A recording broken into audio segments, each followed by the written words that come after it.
YouTube channel തുടങ്ങുന്നതിനെപ്പറ്റി ആലോചിക്കുമ്പോൾ നമ്മുടെയൊക്കെ മനസ്സിൽ ആദ്യം വരുന്നതെന്താ? വൈറൽ വീഡിയോസ് അല്ലേ? പക്ഷേ ഒറ്റ രാത്രി കൊണ്ടുള്ള പ്രശസ്തിക്കപ്പുറം യൂട്യൂബിനെ ഒരു സ്ഥിര വരുമാനം തരുന്ന ഒരു യഥാർത്ഥ ബിസിനസ്സായിട്ട് എങ്ങനെ മാറ്റിയെടുക്കാം, അതാണ് നമ്മളിന്ന് നോക്കാൻ പോകുന്നത്.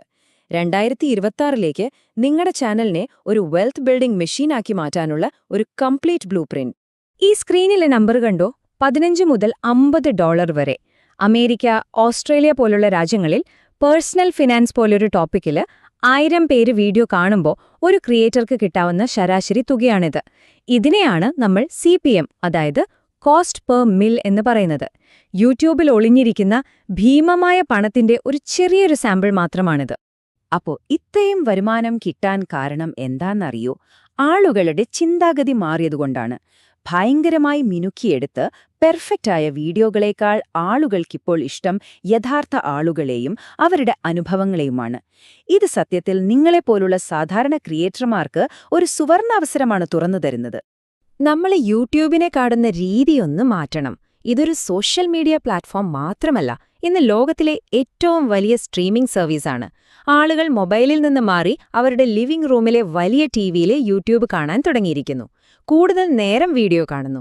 ഇത് ക്രിയേറ്റർമാർക്ക് കൂടുതൽ പരസ്യ വരുമാനത്തിനും പ്രേക്ഷകരുമായി നല്ലൊരു ബന്ധമുണ്ടാക്കാനും അവസരം തരുന്നു. ഓക്കെ, ഇനി നമുക്ക് യൂട്യൂബ് വരുമാനത്തിന്റെ ഏറ്റവും പ്രധാനപ്പെട്ട കാര്യത്തിലേക്ക് കടക്കാം. എല്ലാ വ്യൂസിനും ഒരേ വിലയല്ല.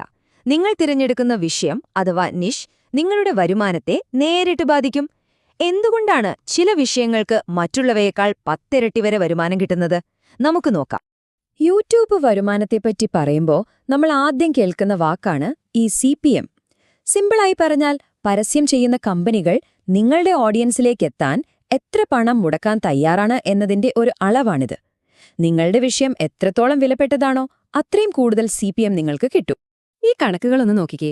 ടെക്നോളജി, ബിസിനസ്, ഫിനാൻസ് പോലുള്ള വിഷയങ്ങളിൽ കോടിക്കണക്കിന് ഡോളറുകളാണ് ഓരോ വർഷവും പരസ്യത്തിനായി ഒഴുകിയെത്തുന്നത്. കാരണം ഈ വീഡിയോകൾ കാണുന്ന പ്രേക്ഷകർക്ക് വില കൂടിയ സാധനങ്ങളും സേവനങ്ങളും വാങ്ങാൻ കഴിവുണ്ടെന്ന് പരസ്യം ചെയ്യുന്നവർക്കറിയാം. ഇതാണ് ക്രിയേറ്റർമാർക്കുള്ള യഥാർത്ഥ അവസരം. ഈ ചാർട്ട് കണ്ടാൽ സംഭവം ക്ലിയർ ആകും. ഫിനാൻസും ഗെയിമിംഗും തമ്മിലുള്ള വരുമാനത്തിലെ വ്യത്യാസം കണ്ടോ? വളരെ വലുതാണ്. US, ഓസ്ട്രേലിയ പോലുള്ള രാജ്യങ്ങളിലാണ് ഈ ഉയർന്ന CPM. ഇന്ത്യയിൽ ഇത് കുറവാണെങ്കിലും മറ്റു വിഷയങ്ങളെ അപേക്ഷിച്ച് ഏറ്റവും കൂടുതൽ വരുമാനം തരുന്നത് ഇതുപോലുള്ള വിഷയങ്ങൾ തന്നെയാണ്. അപ്പോൾ ശരിയായ വിഷയം തിരഞ്ഞെടുക്കുന്നത് എത്രത്തോളം പ്രധാനമാണെന്ന് മനസ്സിലായല്ലോ. $84. ഒരുപക്ഷെ വിശ്വസിക്കാൻ പറ്റുന്നുണ്ടാവില്ല. അമേരിക്കയിൽ റിയൽ എസ്റ്റേറ്റ് എന്ന വിഷയത്തിൽ ഒരു ക്രിയേറ്റർക്ക് 1000 വ്യൂസിന് കിട്ടുന്ന ശരാശരി തുകയാണിത്. പക്ഷെ ശ്രദ്ധിക്കണം, ഇത് CPM അല്ല, RPM ആണ്, അതായത് റവന്യൂ പെർ മിൽ. യൂട്യൂബിന്റെ കമ്മീഷനൊക്കെ കഴിഞ്ഞ് നിങ്ങളുടെ പോക്കറ്റിൽ വീഴുന്ന യഥാർത്ഥ കാശ്. ഇതിൽ പരസ്യവരുമാനം മാത്രമല്ല, സൂപ്പർ ചാറ്റ്, മെമ്പർഷിപ്പ് പോലുള്ളവയിൽ നിന്നുള്ള വരുമാനവുമുണ്ടാകാം. ശരി, ഈ വലിയ സാധ്യതകളെക്കുറിച്ചൊക്കെ നമ്മൾ മനസ്സിലാക്കി. ഇനി ഏറ്റവും പ്രധാനപ്പെട്ട ചോദ്യം ഇതാണ്: ഈ അവസരം നിങ്ങൾക്ക് എങ്ങനെ പ്രയോജനപ്പെടുത്താൻ പറ്റും? ഈ ഭാഗത്ത് ലാഭകരമായ ഒരു യൂട്യൂബ് ചാനൽ എങ്ങനെ ഉണ്ടാക്കിയെടുക്കാമെന്നതിന്റെ സ്റ്റെപ്പ് ബൈ സ്റ്റെപ്പ് വഴികളാണ് നമ്മൾ നോക്കുന്നത്. ഇതൊരു സിമ്പിൾ 4 സ്റ്റെപ്പ് ഫോർമുലയാണ്. ഇതാണ് ആ വിജയ ഫോർമുല.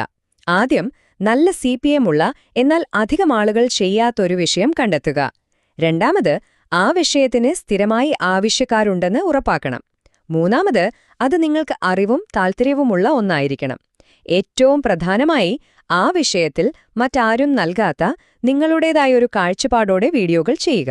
ഒരു കാര്യം ഓർക്കുക, ഇന്നത്തെ യൂട്യൂബിൽ വിജയിക്കാൻ വലിയ ബഡ്ജറ്റോ വില കൂടിയ ക്യാമറകളോ വേണ്ട. നിങ്ങളുടെ ഇഷ്ടപ്പെട്ട യൂട്യൂബർമാരെ ഒന്ന് ഓർത്തുനോക്കൂ. അവരുടെ സ്റ്റുഡിയോയുടെ വലിപ്പം കൊണ്ടാണോ നിങ്ങൾ അവരെ ഇഷ്ടപ്പെടുന്നത്? അല്ല, അവരുടെ വ്യക്തിത്വവും അറിവും കൊണ്ടാണ്. നിങ്ങളുടെ ആത്മാർത്ഥതയാണ് നിങ്ങളുടെ ഏറ്റവും വലിയ ഇൻവെസ്റ്റ്മെന്റ്. ഒരു ചാനൽ തുടങ്ങാൻ ഒരുപാട് കാശ് വേണമെന്ന് വിചാരിക്കരുത്. നിങ്ങളുടെ കയ്യിലുള്ള ഒരു സ്മാർട്ട് ഫോൺ മതി ഒരു വ്ളോഗിംഗ് ചാനൽ തുടങ്ങാൻ. ഏറ്റവും പ്രധാനപ്പെട്ട നിക്ഷേപം പണമല്ല, നിങ്ങളുടെ സമയവും കഠിനാധ്വാനവുമാണ്. കിടിലൻ കണ്ടന്റ് ഉണ്ടാക്കുന്നത് യുദ്ധത്തിന്റെ പകുതി ജയിച്ചതുപോലെയാണ്. പക്ഷെ ആളുകൾക്കത് കണ്ടെത്താൻ കഴിഞ്ഞില്ലെങ്കിലോ? നമ്മുടെ അധ്വാനം വെറുതെയാകും. ഇവിടെയാണ് യൂട്യൂബ് സെർച്ച് എഞ്ചിൻ ഒപ്റ്റിമൈസേഷൻ, അതായത് SEOയുടെ പ്രാധാന്യം. SEO എന്ന് കേട്ട് പേടിക്കേണ്ട. ഈ 3 സിമ്പിൾ കാര്യങ്ങൾ ശ്രദ്ധിച്ചാൽ മതി. വീഡിയോയുടെ ആദ്യത്തെ 10 സെക്കൻഡിൽ തന്നെ ആളുകളുടെ ശ്രദ്ധ പിടിച്ചുപറ്റണം. ആളുകൾ എന്താണോ തിരയുന്നത് ആ വാക്കുകൾ നിങ്ങളുടെ ടൈറ്റിലിലും ഡിസ്ക്രിപ്ഷനിലും ഉൾപ്പെടുത്തണം. പിന്നെ വീഡിയോയിൽ സംസാരിക്കുമ്പോൾ ആ പ്രധാന വാക്ക് സ്വാഭാവികമായി പറയുകയാണെങ്കിൽ യൂട്യൂബ് നിങ്ങളുടെ വീഡിയോയെ പെട്ടെന്ന് റാങ്ക് ചെയ്യും. ഓക്കേ, ചാനൽ തുടങ്ങി, വരുമാനം വരുന്നുണ്ട്. ഇനി എന്താ അടുത്ത സ്റ്റെപ്പ്? നമ്മുടെ ചാനലിനെ വലുതാക്കണം. ഒരു പ്രാദേശിക ചാനലിൽ നിന്ന് ഒരു ഗ്ലോബൽ ബ്രാൻഡാക്കി മാറ്റാൻ സഹായിക്കുന്ന യൂട്യൂബിന്റെ ചില പുതിയ ടൂളുകൾ പരിചയപ്പെട്ടാലോ? യൂട്യൂബ് ഇപ്പോൾ തരുന്ന പുതിയ ടൂളുകൾ ഒരു സാധാരണ ക്രിയേറ്ററും ഒരു വലിയ മീഡിയ കമ്പനിയും തമ്മിലുള്ള വ്യത്യാസം ഇല്ലാതാക്കുകയാണ്. ഇത് ഓരോരുത്തർക്കും ലോകം മുഴുവനുമുള്ള പ്രേക്ഷകരിലേക്ക് എത്താനുള്ള അവസരമാണ്.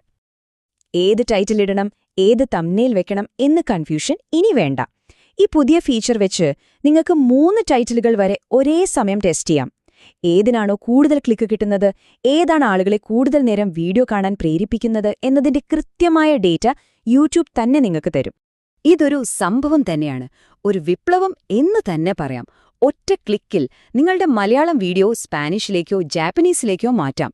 വെറും ശബ്ദം മാത്രമല്ല, ആർട്ടിഫിഷ്യൽ ഇന്റലിജൻസ് നിങ്ങളുടെ ചുണ്ടുകളുടെ ചലനം പോലും പുതിയ ഭാഷയ്ക്കനുസരിച്ച് മാറ്റും. ഇത് ഭാഷയുടെ അതിരുകളില്ലാതെ നിങ്ങളുടെ അറിവ് ലോകമെമ്പാടും എത്തിക്കാൻ സഹായിക്കും. കൊളാബറേഷൻ യൂട്യൂബിൽ വളരാനുള്ള ഏറ്റവും നല്ല വഴിയാണെന്ന് നമുക്കറിയാം. ഈ പുതിയ ഫീച്ചർ ഉപയോഗിച്ച് 5 ക്രിയേറ്റർമാർക്ക് വരെ ഒരുമിച്ച് ഒരു വീഡിയോയിൽ പ്രവർത്തിക്കാം. വീഡിയോ പബ്ലിഷ് ചെയ്യുമ്പോൾ അത് എല്ലാവരുടെയും ചാനലുകളിൽ ഒരേ സമയം വരും. ഇത് നിങ്ങളുടെ പ്രേക്ഷകരുടെ എണ്ണം ഇരട്ടിയാക്കുകയല്ല, 10 മടങ്ങ് വർദ്ധിപ്പിക്കാൻ സഹായിക്കും. ഒരു യഥാർത്ഥ ബിസിനസ് എന്ന് പറയുമ്പോൾ വരുമാനം പല വഴികളിലൂടെ വരണം. പരസ്യ വരുമാനം ഒരു തുടക്കം മാത്രമാണ്. അഫിലിയേറ്റ് മാർക്കറ്റിംഗ്, സ്വന്തമായി കോഴ്സുകൾ വിൽക്കുന്നത്, ചാനൽ മെമ്പർഷിപ്പുകൾ, ഇങ്ങനെ ഒരുപാട് വഴികളിലൂടെ നിങ്ങളുടെ ചാനലിനെ ഒരു സുസ്ഥിരമായ ബിസിനസ്സാക്കി മാറ്റാൻ സാധിക്കും. അപ്പോൾ നമ്മൾ അവസാനം എത്തിനിൽക്കുന്ന ചോദ്യം ഇതാണ്: നിങ്ങളുടെ ഓരോ വീഡിയോയും വെറുമൊരു കണ്ടന്റ് അല്ല, അതൊരു ഡിജിറ്റൽ അസറ്റാണ്, ഒരു ആസ്തിയാണ്. ആ ആസ്തിയുടെ മുകളിൽ ഒരു വീഡിയോ ക്രിയേറ്റർ എന്നതിലുപരി ഒരു സംരംഭകനായി നിങ്ങൾ എന്ത് ബിസിനസ് സാമ്രാജ്യമാണ് കെട്ടിപ്പടുക്കാൻ പോകുന്നത്? ആ ഉത്തരം കണ്ടെത്തേണ്ടത് നിങ്ങളാണ്.